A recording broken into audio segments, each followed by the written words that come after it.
magandang araw sa inyong lahat. Ngayon ay pupuntahan natin dito sa Canada, ang Chateau St. Louis, dito sa Quebec City, Canada. Ang Chateau St. Louis, ito yung dating official residence ng French Governor of New France. At nung malaunan, ng British Governor of Quebec.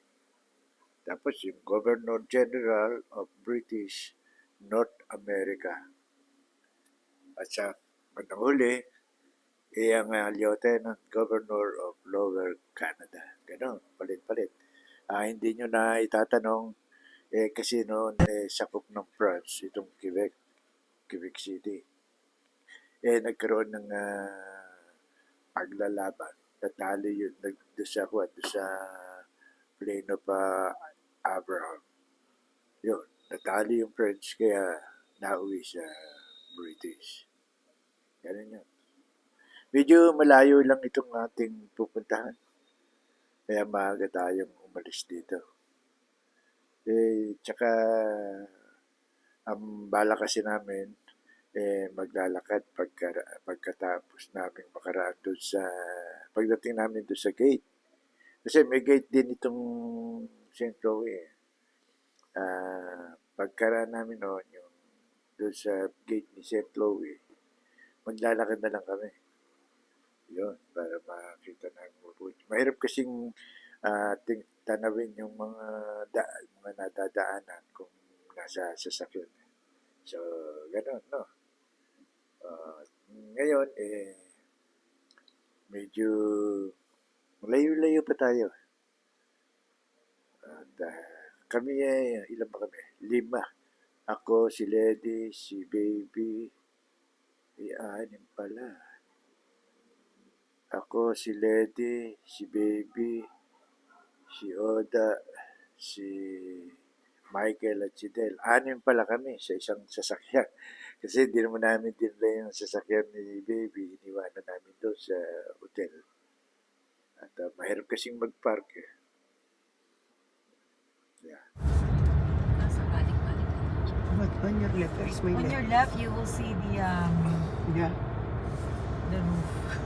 the roof of the... Oh, the hotel? I'm on top of the world. Help! mong ganon. Hello? Is this the pocket spot? Welcome, Plains of Oh, Abraham. ito yung, let's let them see this first. Oh, okay. Yeah. Wait, I gotta go. Okay. But now we saw that. Yeah, we have to write that. Is this cathedral? Diba? Huh? Maybe we can eat first.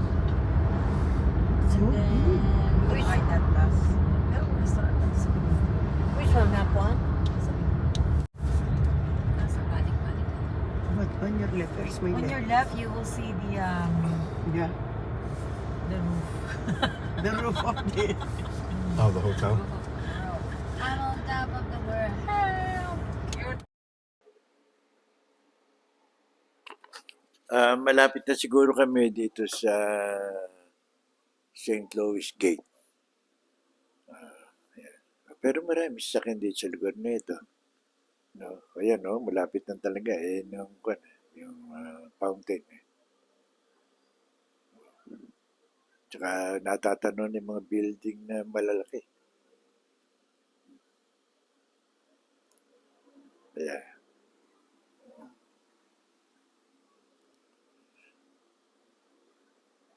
May tsaka marami nang nagsisipaglakad na tao. Kasi dito karamihan maglalakad na. Ayan ang St. Louis Gate.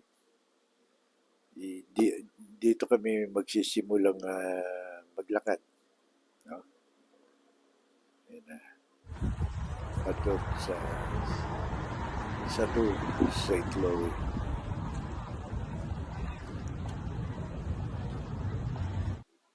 Kaya maganda itong lugar na ito.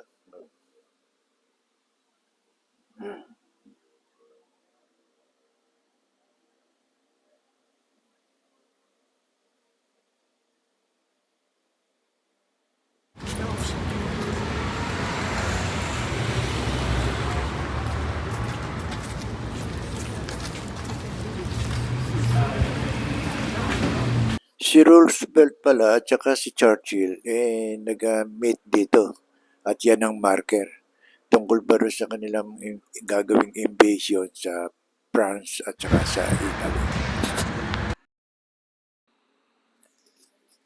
So, yan ang La Francophonie. Salitang Pransis yan, kaya medyo mahirap bigkasin at hindi ko sigurado kung gano'n niya pagbigkas si Francophonie. Pero yung palang Francophonie, ibig sabihin niyan, ang mga tao, babae at lalaki, na nagsasalita ng salita ng Pranses, yun ang mga Francophonie.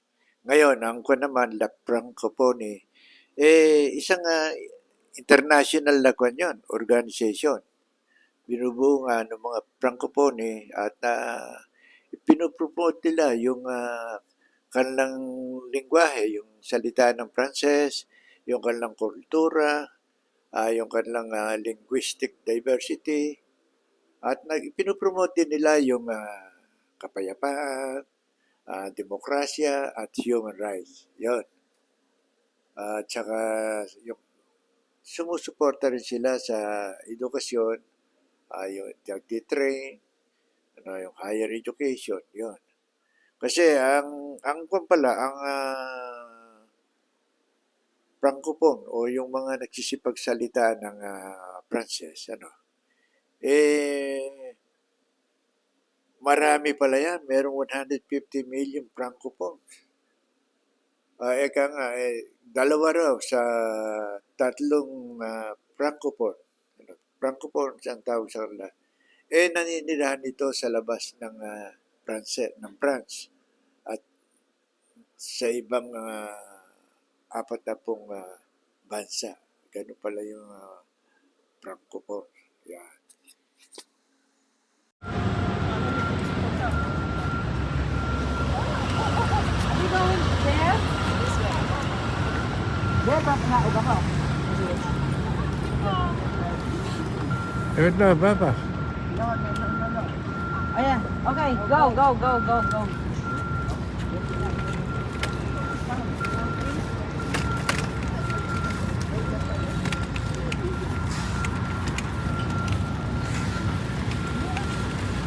Okay. No, I can use it.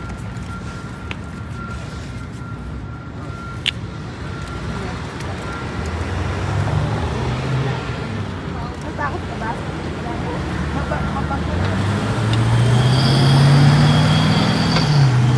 Dito ka sa patay.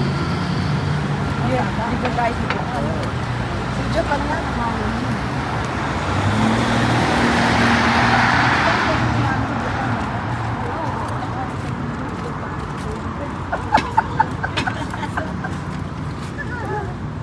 Hello!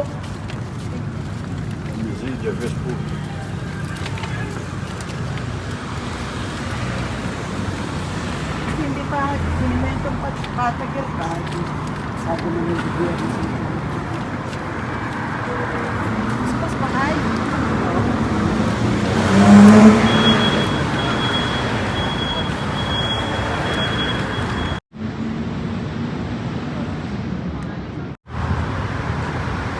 Yung estatwa na yun na nakikita natin, yun ay simbolo ng movement ng mga babae na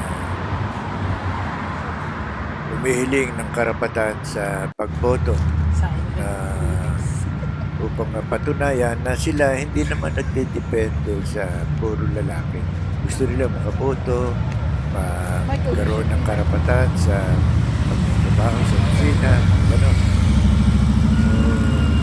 Yan ang simbolo na hiling nila sa gobyerno Pranses 1909. At tapos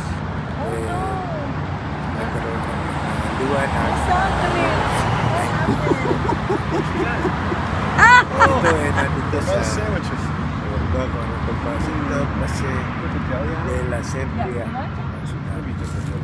Come on, Kuya Jun! Lugar siguro na mag-assemble ng mga assembly. Mahirap kasing intindihin yung mga salita.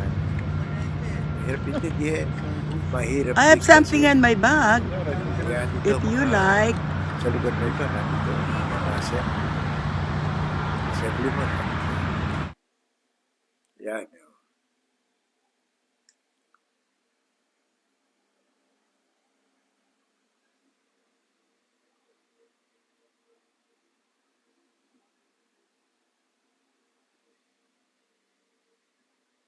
Siguro dito ginagawa yung batas nila. Yung mga assemblyman.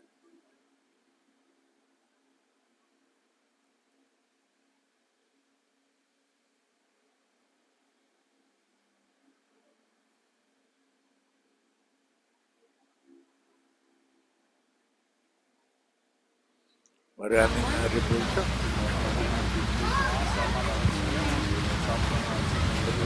Ito ang parliament ng Quebec.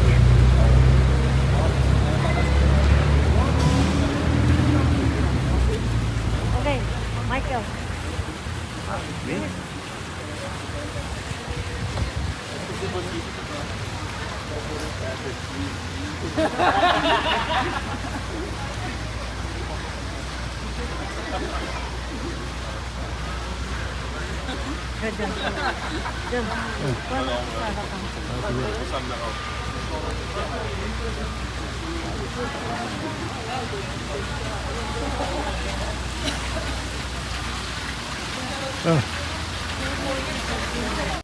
Oh, kasalanan ko yan.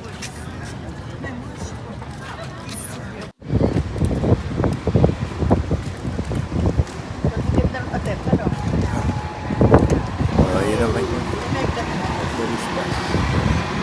Maganda rito sa lugar nito. Kasi yung mga karsada, dito ba tatagpo-tagpo. No. So, para pa itong hub. Sira. Violator tayo. Hindi, sira. Sige, yak.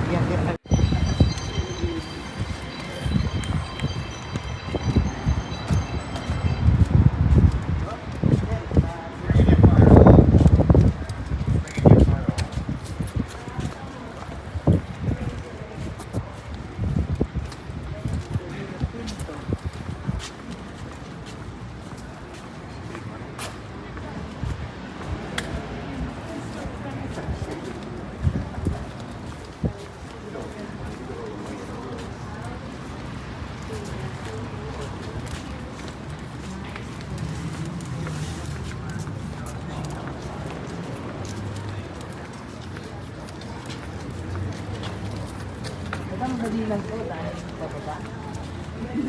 Kahit bitawan mo ako. Oo. Dapat may helmet. Dapat may helmet ka. Hindi siya ako. Helmet. Helmet. Oo, ate, baka mas... Oo. Okay. Wala, ako.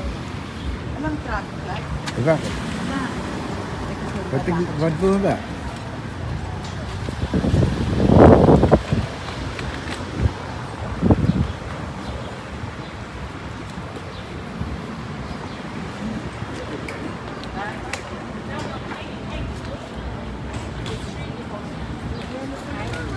And then once you understand that, then you run over the chicken.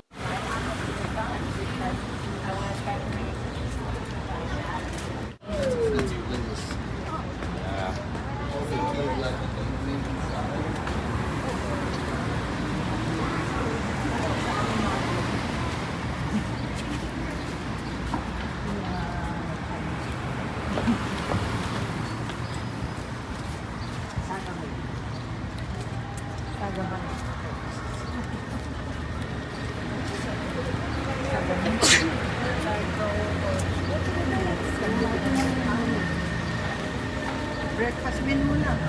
Ayan yun. O, doon nagdaan-daan dito kanina. Dapat yan. Baka masagasaan kita. Ito.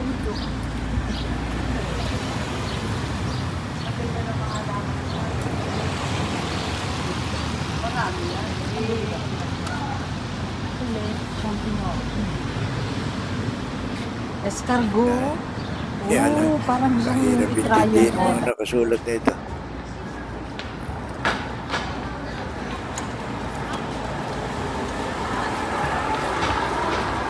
Zijn we op een gegeven moment is er op in? Maar dan de uurzinnen aanzetten.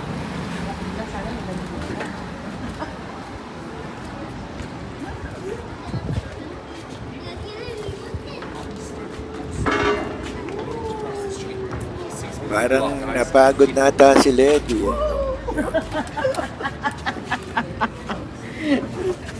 Good job, me. Yeah. Good job, me.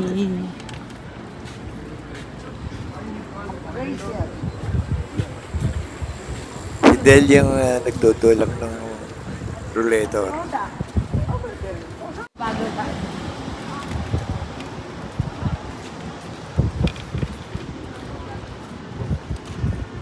Kaya nila sa Japanese.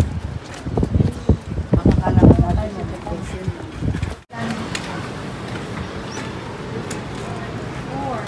They're close. They're close? What time is it? Doon na lang tayo sa... Doon na tayo sa...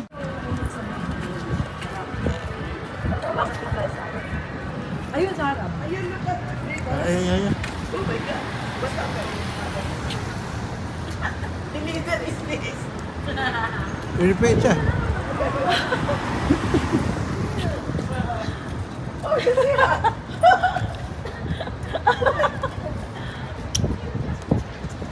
Uday siya.